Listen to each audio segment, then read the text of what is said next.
To Gurukul शिक्षा। आज के अपने इस क्लास में हम बैलेंसिंग ऑफ केमिकल इक्वेशंस के बारे में पढ़ेंगे। बैलेंसिंग ऑफ केमिकल इक्वेशंस ये हमारे बोर्ड एग्जाम्स का इम्पॉर्टेंट टॉपिक है ही, साथ ही हमारे आगे के क्लासेस के लिए भी बहुत इंपॉर्टेंट है। बोर्ड एग्ज़ाम में हमारा 3-4 नंबर का बैलेंसिंग पर बेस्ड क्वेश्चन रहता ही है, और कई बार ऐसा होता है कि हमें एक बैलेंस्ड इक्वेशन दे रखी होती है और उसको बैलेंस करने के लिए पूछा जाता है। लेकिन क्या होता है, जिन स्टूडेंट्स को बैलेंसिंग के बारे में कोई नॉलेज नहीं है, जिन्होंने पहले ही गिव अप कर रखा है कि मुझे बैलेंसिंग नहीं आती है, मुझे बैलेंसिंग नहीं सीखनी है, तो क्या होता है कि वो एक बैलेंस्ड इक्वेशन दे रखी, सिर्फ आप में उसमें आपको एक सेंटेंस लिखना होता है, this equation is already balanced. आप चेक ही नहीं करते हैं कि बैलेंस्ड है या नहीं है, सिर्फ उसको यूं ही उस क्वेश्चन को स्किप कर देते हैं। तो उसके लिए ज़रूरी है कि हमको बैलेंसिंग आती हो और हमें ये चेक करना आता हो कि इक्वेशन बैलेंस्ड दे रखी है या इम्बैलेंस्ड दे रखी है, क्योंकि बैलेंसिंग तो तभी करेंगे जब आप उसको चेक करेंगे कि क्या ये बैलेंस्ड है या नहीं है। तो हमारा दूसरा पॉइंट क्या है, केमिकल इक्वेशंस की बैलेंसिंग को लेके बैलेंसिंग आती है। बड़ा सा क्वेश्चन देख लिया, बड़ी सी इक्वेशन दे रखी है, देखकर डर गए, क्योंकि ये नहीं समझ आ रहा है कि हम बैलेंसिंग स्टार्ट कहाँ से करें, हमारा स्टार्टिंग पॉइंट क्या हो केमिकल इक्वेशन को बैलेंस करने का। तो आज हम इन सब बारे में डिस्कस करेंगे कि बैलेंसिंग क्यों करनी चाहिए या कैसे करनी चाहिए, या कैसे सही इक्वेशन को बैलेंस करना, बड़ी से बड़ी इक्वेशन को कैसे बैलेंस करना सीखना चाहिए। तो चलिए शुरू करते हैं। अगर हम ये बात करें कि हमें केमिकल इक्वेशन क्यों बैलेंस करनी चाहिए, तो इसका आंसर है कि आप सभी को पता है law of conservation of masses और एटम्स, जो हमारे लेवासियर के द्वारा दिया गया है, उसके अकॉर्डिंग क्या होता है, according to law of conservation of masses, number of atoms of reactant side should be equal to number of atoms of product side. हमारे नंबर ऑफ एटम्स रिएक्टेंट्स के साइड के और केमिकल इक्वेशन होने के बाद हमारे प्रोडक्ट्स के side के नंबर ऑफ एटम्स इक्वल होने चाहिए, या अदर लैंग्वेज में हम क्या कह सकते हैं, number of atoms can nether be generated nor destroyed during a chemical reaction. किसी भी केमिकल रिएक्शन के दौरान हमारे जो नंबर ऑफ एटम्स होते हैं वो ना ही जनरेट किए जा सकते हैं, ना ही कम किए जा सकते हैं या डिस्ट्रॉय किए जा सकते हैं। तो law of conservation of masses के अकॉर्डिंग क्या होता है, number of atoms of reactants should be equal to number of atoms of products. तो हमें अपना फर्स्ट आंसर पता चल गया कि हमें केमिकल इक्वेशन क्यों बैलेंस करनी चाहिए, क्योंकि हमें law of conservation of masses को फॉलो करवाना है, इसलिए हमें अपनी केमिकल इक्वेशन बैलेंस करनी चाहिए। अब हमारा सेकंड पॉइंट है कि कैसे करनी चाहिए या कहाँ से स्टार्ट करनी चाहिए। तो उसके लिए ज़रूरी है कि हम एक अपना हिट एंड ट्रायल जो मेथड है केमिकल इक्वेशन को बैलेंस करने का, इसको इजी बनाने के लिए एक स्टेप और आगे बढ़ते हैं कि केमिकल इक्वेशन में हिट एंड ट्रायल हम कहाँ से स्टार्ट करें। क्योंकि अगर हमें कोई एक इक्वेशन, बड़ी सी chemical equation, suppose BaCl2 barium chloride plus H2SO4, ये मिलके हमारा बना रहा है BaSO4 प्लस 2HCl। सपोज़ हमको एक ये केमिकल रिएक्शन दे रखी है बैलेंस करने के लिए, तो अब हम इसको कहाँ से स्टार्ट करेंगे, इसको हम स्टार्ट अपना वही पुराना तरीका नंबर ऑफ़ एटम्स की काउंटिंग से स्टार्ट करेंगे। हम अगर नंबर ऑफ़ एटम्स को काउंट करने के लिए हम क्या करेंगे, इसको इजी बनाने के लिए या मिस्टेक ना हो हमारी बैलेंसिंग में, एक चार्ट प्रिपेयर करेंगे एलिमेंट्स, रिएक्टेंट्स और प्रोडक्ट्स का। किस तरीके से, देखिए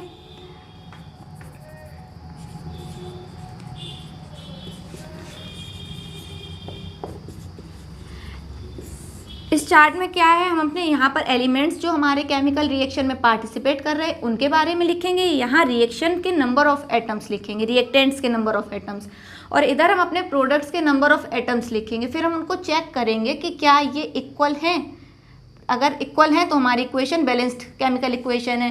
लेकिन अगर ये हमारे नंबर ऑफ़ एटम्स जो हैं रिएक्टेंट्स के एंड प्रोडक्ट्स के इक्वल नहीं हैं, तो फिर हम देखेंगे कि इसको हमें बैलेंस कैसे करना है।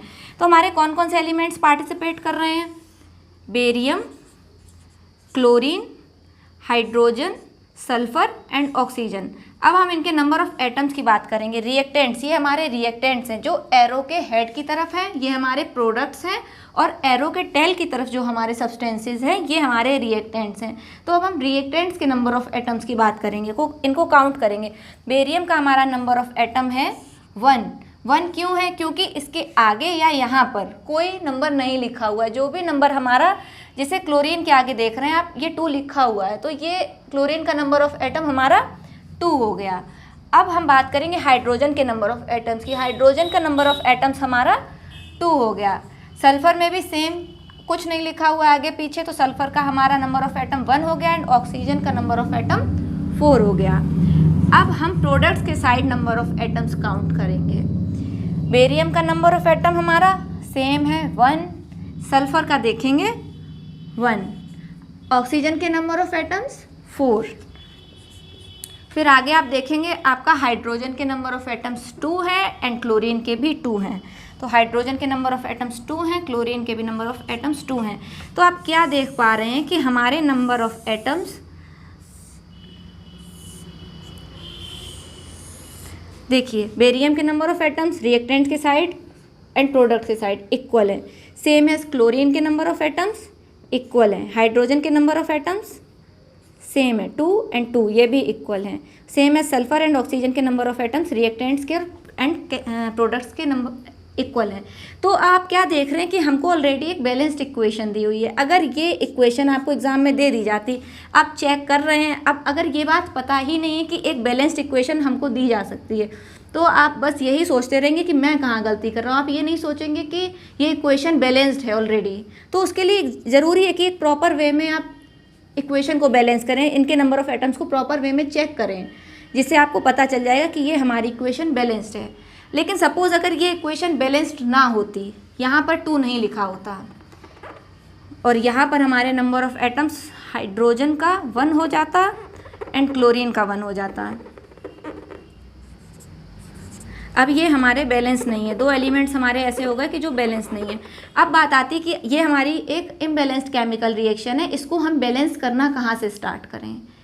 तो इसके लिए मैं एक ट्रिक कह सकती हूँ इसको, कि हम क्या फॉलो करेंगे किसी भी केमिकल रिएक्शन को बैलेंस करते time. Metal, non metal, then oxygen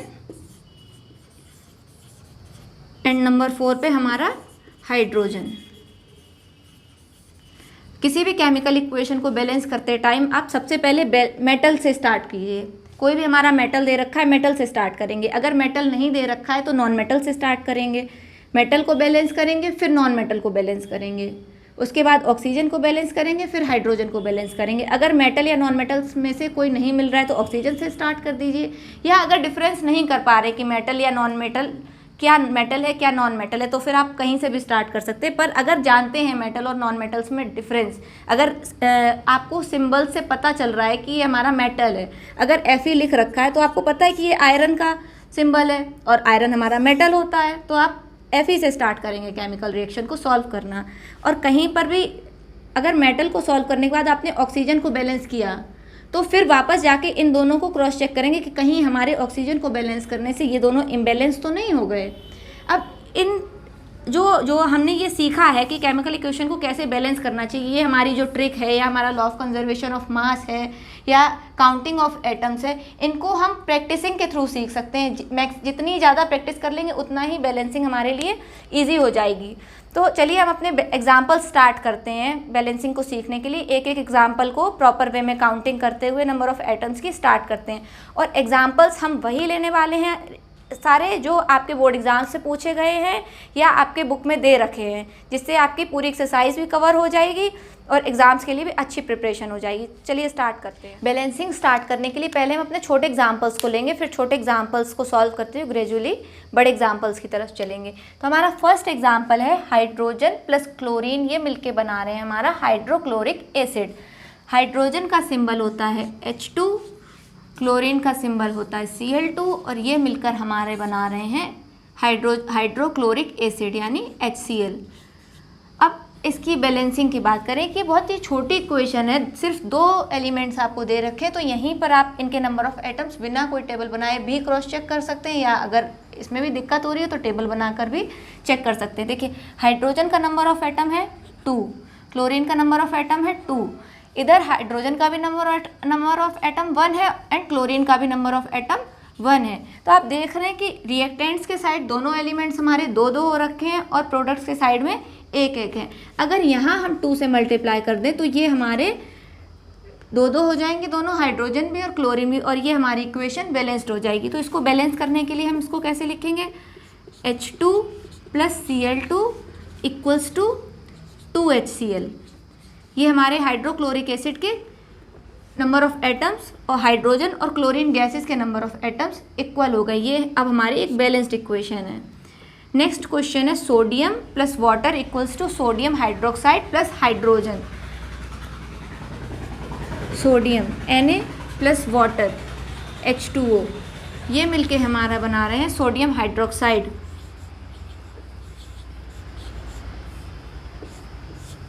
plus hydrogen. अब इनके number of atoms cross check करते हैं। देखिए sodium, hydrogen and oxygen. Sodium का नंबर ऑफ एटम है हमारा 1, हाइड्रोजन के हैं 2 एंड ऑक्सीजन का है 1 रिएक्टेंट्स के साइड में।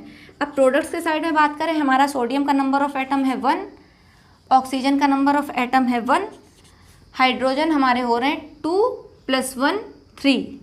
अब इनको बैलेंस करने के लिए आप क्या देखेंगे, अगर हम सोडियम से स्टार्टिंग करते हैं, सोडियम हमारा बैलेंस है, ऑक्सीजन भी बैलेंस है। अब बैलेंसिंग करने के लिए हमें सिर्फ हाइड्रोजन बचा है, तो हाइड्रोजन को बैलेंस करने के लिए क्या ज़रूरी है, इधर ज़्यादा है इधर कम है, तो हम बैलेंस करने के लिए अगर यहाँ 2 से मल्टीप्लाई करें तो ये हमारे नंबर ऑफ एटम्स हाइड्रोजन के इधर 4 हैं, इधर 3 हैं, 2 + 1 3। अगर हम यहाँ भी 2 से मल्टीप्लाई कर दें, अब नंबर ऑफ एटम्स हाइड्रोजन के यहाँ भी 2 हो गए हैं, और 2 + 2 ये नंबर ऑफ एटम्स हमारे हाइड्रोजन के 4 हो गए हैं प्रोडक्ट्स के साइड में, एंड रिएक्टेंट्स के साइड में भी हमारे हाइड्रोजन के नंबर ऑफ एटम्स 4 है। हाइड्रोजन हो गया बैलेंस। अब लेकिन हाइड्रोजन बैलेंस हो गया, अब साथ में आप देख पा रहे हैं कि हमारा सोडियम इम्बैलेंस हो गया। तो सोडियम को बैलेंस करने के लिए क्या करेंगे, यहाँ भी 2 से मल्टीप्लाई करेंगे। अब क्या है, नंबर ऑफ एटम्स सोडियम के 2, इधर भी 2, और हाइड्रोजन के हमारे नंबर ऑफ एटम्स 4 हैं, इधर भी 4 हैं, 2 + 2 4, और ऑक्सीजन के नंबर ऑफ एटम्स हमारे इधर भी 2 है और इधर भी 2 है। ये 2 से बाहर मल्टीप्लाई हो रखा है NaOH के बाहर, तो ये हमारे ऑक्सीजन के भी नंबर ऑफ एटम्स 2 हो गए, यानी कि अब ये हमारी एक बैलेंस्ड केमिकल इक्वेशन है। अपनी नेक्स्ट इक्वेशन की अगर बात करें, हमारा नेक्स्ट क्वेश्चन है कैल्शियम ऑक्साइड + वाटर, ये मिलके हमारा बना रहे हैं कैल्शियम हाइड्रोक्साइड। तो कैल्शियम ऑक्साइड का फॉर्मूला होता है CaO + वाटर का फॉर्मूला होता है H2O। ये हमारा मिलके बना रहे हैं कैल्शियम हाइड्रोक्साइड, यानी CaOH का होल ट्वाइस।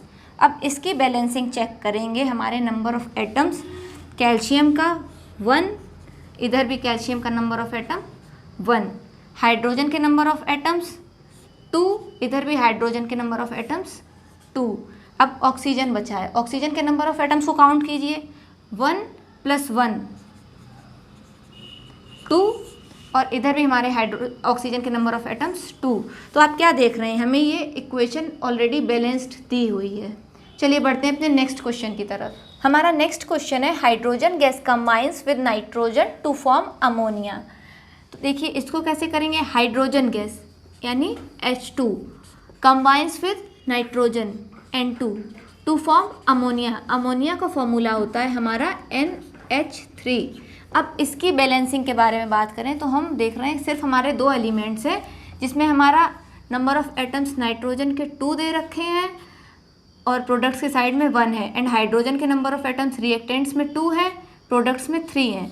तो अगर हाइड्रोजन को हम बैलेंस करें, अगर हम इधर 3 से मल्टीप्लाई कर दें और इधर 2 से मल्टीप्लाई कर दें तो हमारा हाइड्रोजन बैलेंस हो जाएगा, 3H2 और इधर 2NH3। अब देख रहे हैं आप नंबर ऑफ एटम्स हाइड्रोजन के, यहाँ भी 6 है, यहाँ भी 6 है, 2 × 3 6 है हाइड्रोजन के नंबर ऑफ एटम्स। और नाइट्रोजन के नंबर ऑफ एटम्स की बात करें तो यहाँ 2 है और यहाँ भी 2 है। तो ये हो गई हमारी एक balanced chemical equation.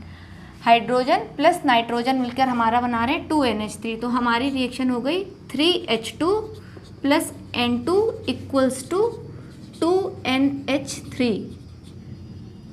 Hydrogen sulphide gas burns in air to give sulphur dioxide and water. जब हाइड्रोजन सल्फाइड गैस को ऑक्सीजन की प्रेजेंस में बर्न करते हैं तो ये हमारा सल्फर डाइऑक्साइड एंड वाटर बनाता है। तो इस इक्वेशन को हम कैसे लिखेंगे, hydrogen sulphide gas H2S burns in oxygen, hydrogen sulphide gas plus oxygen, ये मिलकर हमारा बना रहे हैं sulphur dioxide SO2 plus water H2O। अब इस केमिकल इक्वेशन में हम नंबर ऑफ एटम्स रिएक्टेंट्स के काउंट करेंगे एंड प्रोडक्ट्स के काउंट करेंगे, एक चार्ट बनाएंगे और फिर उसको बैलेंस करेंगे। देखिए ये हमारा हो गया एलिमेंट का कॉलम, ये हो गया रिएक्टेंट्स का कॉलम और ये हो गया हमारा प्रोडक्ट्स का कॉलम। हमारे एलिमेंट्स हैं hydrogen, sulphur and oxygen. Reactants में इनके नंबर ऑफ एटम्स हैं 2, 1 एंड 2, 2, 1 एंड 2। प्रोडक्ट्स के साइड की बात करें तो सल्फर का हमारा नंबर ऑफ एटम है 1, ऑक्सीजन के नंबर ऑफ एटम्स हैं 2 + 1 यानी कि 3 एंड हाइड्रोजन के नंबर ऑफ एटम्स हैं 2। अब इसको बैलेंस हम कैसे करेंगे, देखिए हमारा hydrogen and sulphur already balanced है। ऑक्सीजन की अगर बात करें, अगर हम यहाँ 3 से और इधर 2 से मल्टीप्लाई कर दें तो हमारे नंबर ऑफ एटम्स ऑक्सीजन के दोनों साइड में 6 हो जाएंगे और इक्वल हो जाएंगे। तो रिएक्टेंट्स में पहले हम 3 से मल्टीप्लाई करते हैं, H2S + 3O2 और ये हमारा है SO2 + H2O। तो अब हमने रिएक्टेंट्स में 3 से मल्टीप्लाई कर दिया, अब प्रोडक्ट्स में 2 से मल्टीप्लाई करना है। तो 2 से मल्टीप्लाई हम इधर करें या इधर करें, ये हिट एंड ट्रायल मेथड है, थोड़ा सा ट्राई करना पड़ेगा। चलिए मैं दोनों तरफ कर दे रही हूँ, 2 से मल्टीप्लाई यहाँ भी कर दिया मैंने, यहाँ भी कर दिया। अब नंबर ऑफ एटम्स आप काउंट करिए, यहाँ तो हमारे ऑक्सीजन के नंबर ऑफ एटम्स 6 हो गए हैं। यहाँ देखिए 2 × 2, यहाँ हमारे नंबर ऑफ एटम्स ऑक्सीजन के 4 हो रहे हैं और इधर 2 हो रहे हैं। तो ये क्या हुआ, 4 + 2 = 6, हमारा ऑक्सीजन बैलेंस हो गया। लेकिन अगर अब हम हाइड्रोजन और सल्फर की बात करें तो ये बैलेंस्ड हैं या इम्बैलेंस हो गए हैं। देखिए सल्फर में हमारे नंबर ऑफ एटम्स 2 हो गए हैं। अब सल्फर को बैलेंस करने के लिए हमें यहाँ 2 से मल्टीप्लाई करना पड़ेगा, रिएक्टेंट्स के साइड में 2 से क्योंकि अब ये तो हमारा सही हो गया, ऑक्सीजन बैलेंस है। और ये भी आपको पता है कि किसी भी केमिकल इक्वेशन में मल्टीप्लाई पूरे फार्मूला के बाहर होता है, तो सल्फर में भी 2 से मल्टीप्लाई होगा। तो अब बैलेंस करने के लिए क्या कर सकते हैं, हम सिर्फ प्रोडक्ट्स में यहाँ 2 से मल्टीप्लाई कर सकते हैं। अब हमारा सल्फर बैलेंस हो गया, सल्फर के नंबर ऑफ एटम्स यहाँ भी हमारे 2 हो गए और यहाँ भी 2 हो गए। अब हाइड्रोजन की अगर बैलेंसिंग चेक करते हैं, हाइड्रोजन की बैलेंसिंग चेक करने पर हम क्या देखते हैं, हाइड्रोजन के नंबर ऑफ एटम्स 4 हो रहे हैं। 2 × 2 हाइड्रोजन के नंबर ऑफ एटम्स हमारे हो रहे हैं 4 और यहाँ हमारे हाइड्रोजन के नंबर ऑफ एटम्स हो रहे हैं 2 × 2 = 4। तो अब आप क्या देख रहे हैं, आपके नंबर ऑफ एटम्स हाइड्रोजन के, सल्फर के एंड ऑक्सीजन के, रिएक्टेंट्स के साइड के एंड प्रोडक्ट्स के साइड के इक्वल हो गए।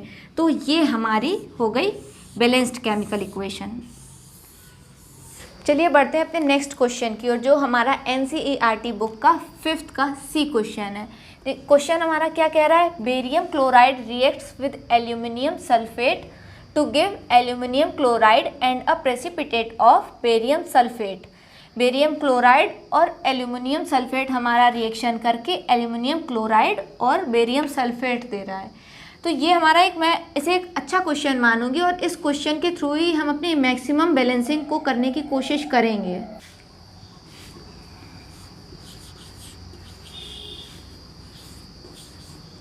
Barium chloride reacts with aluminium sulphate.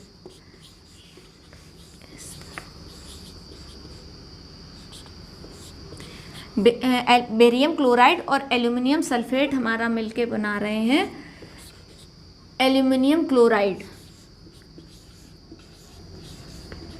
Aluminium chloride and precipitate of barium sulphate यानी कि BaSO4। अब इसमें हमारे नंबर ऑफ एटम्स देखिए 1, 2, 3, 4 एंड 5 नंबर ऑफ एलिमेंट्स हैं। काफ़ी ज़्यादा नंबर है बैलेंसिंग करने के लिए, एक अच्छी बड़ी इक्वेशन है। इसके अगर इसको हमने बैलेंस करना सीख लिया तो छोटी छोटी इक्वेशंस इजीली बैलेंस हो पाएंगी। तो चलिए स्टार्ट करते हैं। Elements, reactants and products. अब शुरुआत करते हैं अपनी टेबल बनाने से बैलेंसिंग की। तो एलिमेंट्स हमारे कौन कौन से हैं, barium, chlorine, aluminium, sulphur and oxygen. अब इनके नंबर ऑफ एटम्स हम नोट डाउन करेंगे रिएक्टेंट्स के साइड एंड प्रोडक्ट्स के साइड। रिएक्टेंट्स के साइड हमारे नंबर ऑफ एटम्स कितने हैं? बेरियम का नंबर ऑफ एटम है 1, क्लोरीन के नंबर ऑफ एटम है 2, एल्यूमिनियम का नंबर ऑफ एटम है 2, सल्फर का नंबर ऑफ एटम है 3। ये बाहर ब्रैकेट के बाहर 3 से मल्टीप्लाई हो रहा है। सल्फर का नंबर ऑफ एलिमेंट हो गया हमारा 3 एंड ऑक्सीजन का नंबर ऑफ एटम हो गया हमारा 12। अब बात करेंगे प्रोडक्ट्स के या प्रोडक्ट्स के साइड के नंबर ऑफ एटम्स की। प्रोडक्ट्स के साइड हमारा एल्यूमिनियम का नंबर ऑफ एटम है 1, उसके बाद है क्लोरीन, क्लोरीन का नंबर ऑफ एटम है 3, बेरियम का नंबर ऑफ एटम है 1, सल्फर का है 1 और ऑक्सीजन का है 4। सल्फर का 1, ऑक्सीजन का 4। अब यहाँ पर हम चाहें तो अपना metal, non metal, oxygen, hydrogen formula लगा सकते हैं और यहाँ हम एल्यूमिनियम से बैलेंसिंग स्टार्ट कर सकते हैं। या आप देख पा रहे हैं अपने इस चार्ट में, अगर हम यहाँ 3 से मल्टीप्लाई करें तो आप ये देखेंगे कि हमारा ऑक्सीजन बैलेंस हो जाएगा। ऑक्सीजन में प्रोडक्ट्स के साइड में हम 3 से मल्टीप्लाई कर रहे हैं तो ऑक्सीजन प्रोडक्ट्स के साइड में यहाँ आ रहा है हमारा।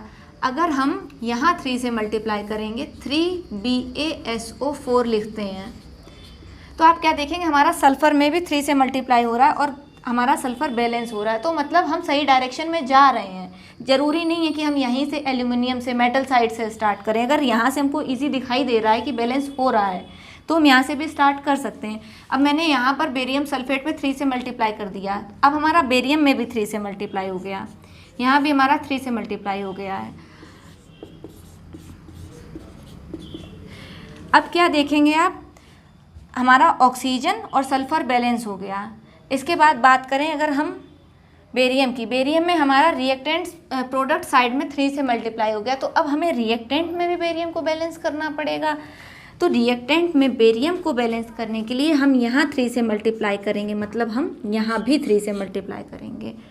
अब हमने बेरियम क्लोराइड में 3 से मल्टीप्लाई किया, इससे हमारा बेरियम दोनों तरफ बैलेंस हो गया। रिएक्टेंट में भी नंबर ऑफ एटम्स बेरियम के 3 हो गए, हमारे प्रोडक्ट्स में भी बेरियम के नंबर ऑफ एटम्स 3 हो गए। लेकिन अब क्या हुआ, हमारा क्लोरीन इम्बैलेंस हो गया। अब क्लोरीन के नंबर ऑफ एटम्स यहाँ 3 × 2 यानी कि 6 हो गए हैं। और यहाँ पर यहाँ हमारे नंबर ऑफ एटम्स क्लोरीन के 3 हैं, यहाँ 6 हैं। तो 6 और 3 को बैलेंस करने के लिए क्या करेंगे, इधर 2 से मल्टीप्लाई कर दें तो हमारा क्लोरीन बैलेंस हो जाएगा, बिल्कुल हो जाएगा। तो यहाँ हम 2 से मल्टीप्लाई करेंगे, मतलब यहाँ 2 से मल्टीप्लाई करेंगे। अब क्या हो रहा है, हमारा क्लोरीन बैलेंस हो गया। क्लोरीन के नंबर ऑफ एटम्स इधर भी 6 हैं, हमारे यहाँ भी 6 हैं। लेकिन हमारे एल्युमिनियम में भी 2 से मल्टीप्लाई हो रहा है। जब हमने क्लोरीन में 3 से मल्टीप्लाई किया, इधर हमारा क्लोरीन में 2 से मल्टीप्लाई हुआ है। अब हमारा एल्युमिनियम में भी 2 से मल्टीप्लाई हो गया। तो हम क्या देख रहे हैं, हमारे नंबर ऑफ एटम्स एल्युमिनियम के प्रोडक्ट्स में भी 2 हैं और रिएक्टेंट्स में भी 2 हैं। यहाँ ऑलरेडी 2 नंबर ऑफ एटम्स थे एल्युमिनियम के, यहाँ भी हमारे 2 हो गए, यानी कि हमारा एल्युमिनियम बैलेंस हो गया। आप क्या देख पा रहे हैं, हमारे सारे एलिमेंट्स बैलेंस्ड हैं, सबके नंबर ऑफ एटम्स इक्वल हो गए हैं और ये हमारी एक बैलेंस्ड इक्वेशन हो गई है। तो इस तरीके से आप देख पा रहे हैं कि हिट एंड ट्रायल मेथड से बिल्कुल आसान तरीके से हम बैलेंसिंग कर पा रहे हैं। लेकिन बैलेंसिंग को करने के लिए क्या ज़रूरी, हिट एंड ट्रायल सक्सेसफुल कब है, जब हमने उसकी प्रॉपर प्रैक्टिसिंग कर रखी हो। तो इसके बाद क्वेश्चन नंबर 5 का सी, इसके बाद हमारा क्वेश्चन नंबर 6, 7 एंड 8, ये हमारे आपकी बुक के जो NCERT बुक के साइंस के क्वेश्चंस हैं। क्वेश्चन नंबर 5, 6, 7 एंड 8 ये भी बैलेंसिंग को लेकर, बैलेंसिंग पर ही बेस्ड हैं। तो मैं तो यही उम्मीद करूँगी कि इन क्वेश्चंस को आप अपने आप सॉल्व करेंगे और फर्स्ट अटैम्प्ट में ही सॉल्व कर पाएंगे। अगर कोई प्रॉब्लम आ रही है, फर्स्ट अटैम्प्ट में सॉल्व नहीं कर पा रहे हैं तो सेकंड अटैम्प्ट कीजिए, थर्ड अटैम्प्ट। अगर बार बार प्रैक्टिस करने पर भी, आप ट्राई करने पर भी बैलेंसिंग नहीं कर पा रहे हैं तो आप कमेंट करके अपनी प्रॉब्लम पूछिए, मैं आपको सॉल्यूशन दूंगी। तब तक के लिए take care and bye bye.